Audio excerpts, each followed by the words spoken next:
मला नको.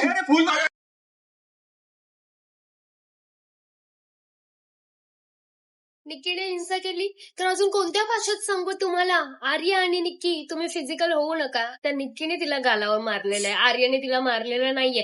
आता तुम्ही जाऊन तुमचे कॅमेरे चेक नाही करणार, तेव्हा का नाही तुम्ही कॅमेरे चेक केले? 1 महिन्यानंतर आर्याने तिच्या कानाखाली मारले.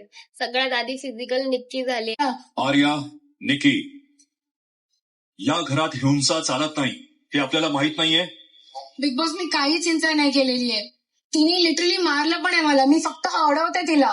अजून कोणत्या भाषेत सांगायचं आपल्याला? कॅमेऱ्यासमोर गालावर मारलेला नख नाही दिसलंय. ती हिंसा एकदम साळसूदपणे माफ केली गेलेली आहे. ती आर्या त्या कॅमेराज मध्ये जाऊन बोलत होती माझ्या गालावर नख मारलंय, माझ्या गालातून रक्त येत आहे, पण ते सगळं इग्नोर केलं गेलं. पण कॅमेऱ्यात न कॅप्चर झालेले निक्कीच्या कानाखाली दिलेली गोष्ट हायलाईट करून, हिंसा कन्सिडर करून, डिक्लेअर करून आर्याला तुम्ही घराच्या बाहेरही काढलं. म्हणजे हे क्लिअर दिसते की तुम्हाला फक्त आणि फक्त आर्याला टार्गेट करायचं होतं आणि निक्कीच्या सगळ्या चुका झाकायच्या होत्या. मी फक्त असं केलेलं आहे तिला. ठीक आहे, हात नका लावू. मी अडवते आणि तिने चेहऱ्यावर मारलेलं आहे मला. का तुम्ही पहिल्या आठवड्यात ऍक्शन नाही घेतली?